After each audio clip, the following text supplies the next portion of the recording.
Hello दोस्तों, स्वागत है आपका एक और नई एक्सप्लेनेशन में जिसका नाम है Zima Blue. Love death and robot series का यह एपिसोड जीमा ब्लू नाम के एक ऐसे शख्स के बारे में है जो अपने जीवन में सत्य की खोज कर लेता है और अपने असली वजूद को ढूंढ लेता है।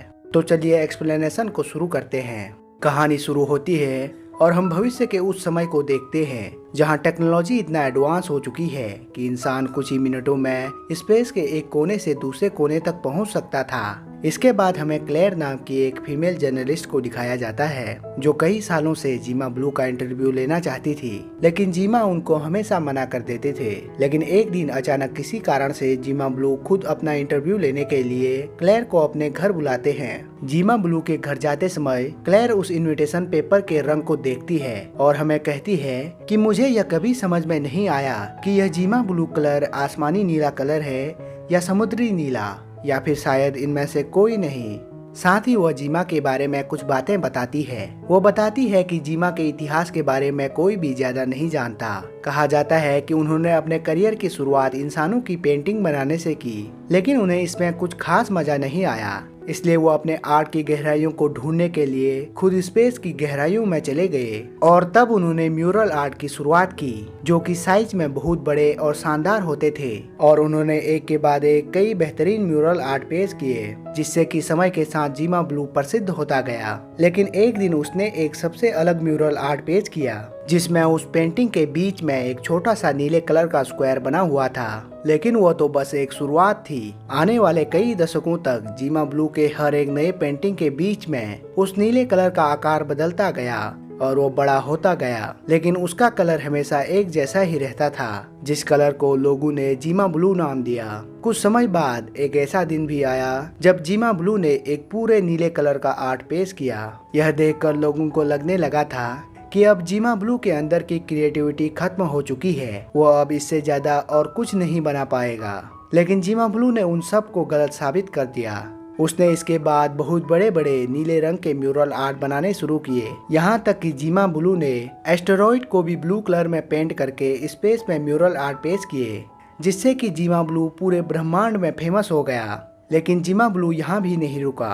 उसने अपने शरीर पर काफी सारे बदलाव किए, जिससे कि वह ब्रह्मांड के किसी भी कोने में बिना किसी प्रोटेक्टिव सूट के जिंदा रह सकता था। उसे अब ऑक्सीजन की भी जरूरत नहीं थी और अब उसकी आंखें हर प्रकार के स्पेक्ट्रम को देख सकती थी। उसके शरीर में अब चमड़ी की जगह प्रेशराइज्ड पॉलीमर था, जिसकी मदद से वो ब्रह्मांड में कहीं भी आसानी से आ जा सकता था। ऐसा करते हुए उसे एहसास हुआ कि ब्रह्मांड खुद उनसे भी अच्छी तरीके से अपनी सच्चाई बयां कर रहा है। इसके अगले सीन में हम देखते हैं कि क्लेयर अब जीमा ब्लू के घर पहुंच चुकी है, जहां पर जीमा ब्लू उसका स्वागत करता है और उसे अपने सत्य की खोज को दिखाने के लिए एक जगह ले जाता है, जहां पर वो एक स्विमिंग पूल बना रहा था जो कि उसका अगला म्यूरल आर्ट होने वाला था। स्विमिंग पूल को देखकर क्लेयर को कुछ समझ में नहीं आया, इसलिए जीमा ब्लू उसे उस स्विमिंग पूल के बारे में एक कहानी बताता है। वह कहता है कि कई साल पहले यह स्विमिंग पूल एक प्रतिभाशाली औरत का हुआ करता था जो प्रैक्टिकल रोबोट को बनाया करती थी, और उसने अपने घर का सारा काम करने के लिए दर्जनों रोबोट बनाए हुए थे।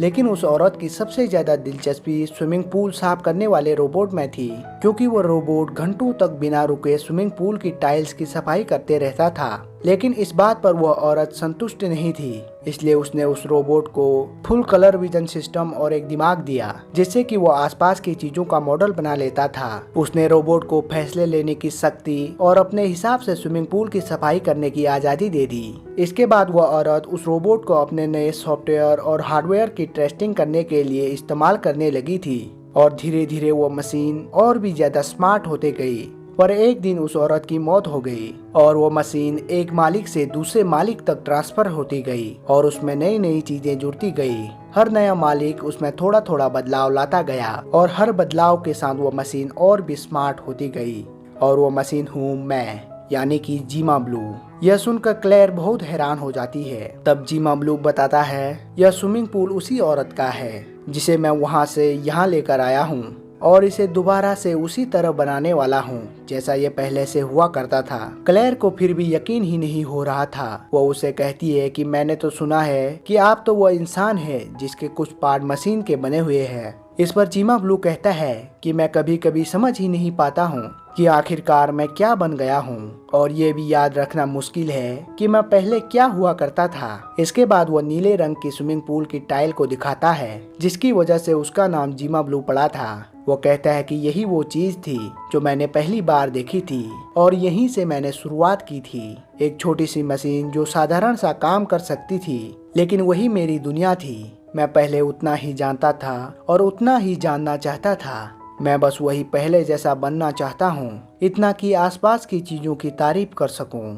इसके कुछ दिनों बाद हम देखते हैं कि जिमा ब्लू ने अपनी लास्ट प्रेजेंटेशन तैयार कर ली है और पूरे ब्रह्मांड से लोग उसके आर्ट को देखने आए हैं। शो शुरू होता है और अब जिमा ब्लू उस स्विमिंग पूल में कूद जाता है और तैरते हुए अपने शरीर के सभी मशीनों को अलग करने लगता है और उसके शरीर के टुकड़े हो जाते हैं, जिसे देखकर शो में आए सभी दर्शक बहुत ही निराश हो जाते हैं। तभी उन टुकड़ों में से जिमा ब्लू का फर्स्ट वर्जन बाहर निकलता है, जो कि जिमा ब्लू पहले हुआ करता था। बाहर निकलते ही वो मशीन पूल के टाइल की सफाई करने लगती है। अब जिमा ब्लू वो बन चुका था जो वो पहले हुआ करता था, जिसने अपना सब कुछ मोह माया त्याग कर अपना असली वजूद ढूंढ लिया था। वो अब सिर्फ इस स्विमिंग पूल की सफाई करना जानता था और इतना ही जानना चाहता था, और वो इसी में खुश था। और इसके साथ साथ जिमा ब्लू की कहानी भी खत्म हो जाती है। दोस्तों, यह कहानी हमें सिखाती है कि हमें भी जिमा ब्लू की तरह भविष्य की चिंता छोड़कर छोटी छोटी चीजों में खुशियां ढूंढनी चाहिए। भगवान ने हमें जो कुछ दिया है उसी में खुश रहना सीखना चाहिए। दोस्तों, अगर आपको ये एक्सप्लेनेशन अच्छा लगा तो कमेंट करके जरूर बताना, और मुझे इसी तरह सपोर्ट करने के लिए वीडियो को लाइक और चैनल को सब्सक्राइब जरूर करना। Thanks for watching. Bye bye.